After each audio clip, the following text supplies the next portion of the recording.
So Anna was a surprise. I found out when I was 16 because I was really nauseous on the bus going to school. I was going to high school at the time. So I went to Planned Parenthood. They told me I was pregnant. They gave me my options. They really pushed that due to my age that I should consider abortion and that I really needed to think about my future. I was young, I was scared, but I thought that I could do it. I thought I had the support. I grew up in a loving home. I had the parents that I knew would be hard, but at 16 at the same time, very naive. So she came into this world August 21st of 2005. I was 17 when she was born. It was a lot of juggling. I relied on TANF and food stamps. I had nurses coming to check on me due to my age. There's programs out there where they just give you extra support and ice, so I had people coming into my house giving me a lot of support to be a good parent, taking parenting classes. So I thought, you know, we were doing good, we got this. So I'd say Anna was my rock. She's who motivated me to do well in life. She motivated me to be better. So we grew up together and Anna motivated me, and you know, I made mistakes and we learned together, but I always loved, you know, the love was there for both of us. And she did well in school. She had a lot of friends, very social. If you met Anna, she always had the smile on her face, always talking, always making herself at home. Any house she went into, she'd go straight to their fridge and rummage through their fridge. I don't know where she got that from because I'm shy as can be.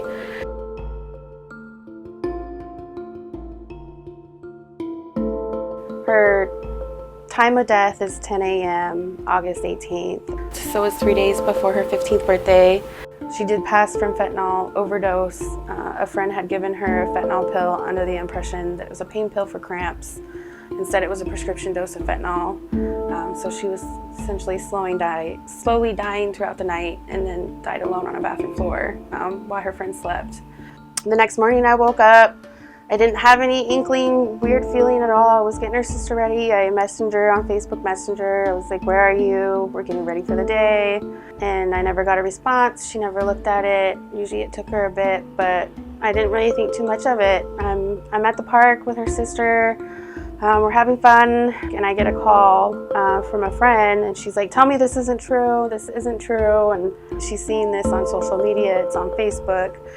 So then at this point, I'm calling police departments all around. They told me to stay at home and wait. At this point, I knew it was true. I didn't know what happened, I don't know how, I didn't know where, when, but I knew that she was gone before they even arrived. And then just like the movies is what I say is, you know, we had two blacked out SUVs pull up, and I can just remember this woman that had to be about my age, if not younger, roll down her window and she's like, hold on. She's just nodding her head and you can see in her face that this is just the last place that she wants to be and the last thing she wants to do.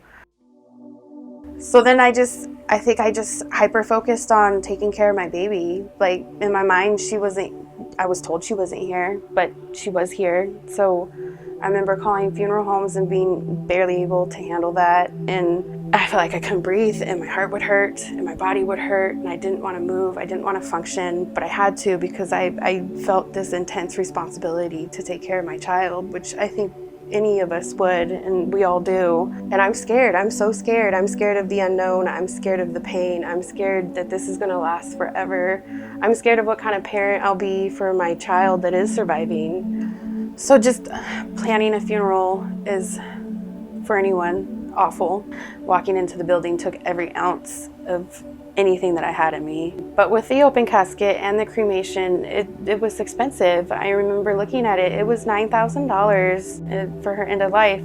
So I remember calling family members, friends of mine had started a GoFundMe because all that I think all I had in my bank account at the time was like $300.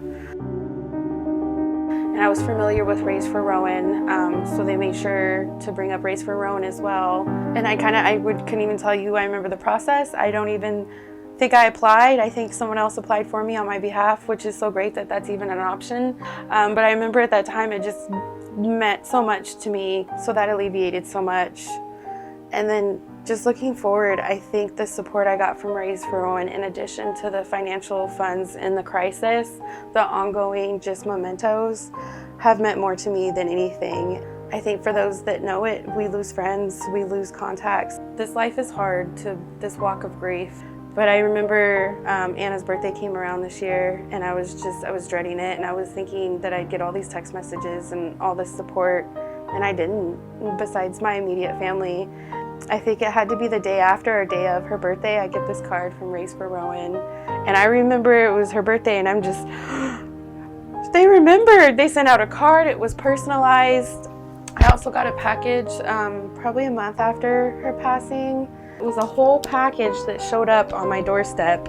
Also recently, my youngest daughter, Gracie, who's also just struggling from the loss of her sister, got a package that was wrapped for Christmas. And it's so personalized and meaningful. And I think for any grieving family or anyone who's lost anyone, just to have a name and something personalized like this, and to know that someone took the time to put Anna's name on something is huge. I can't even express into words how meaningful that is to me. I think all of us want our children to be remembered by others. Of course, we will always remember, and that pain's always going to be there. But to know that others have acknowledged that and acknowledged our children, and not just us, because our children is what matters, is just, Raise for Rowan's given me so much.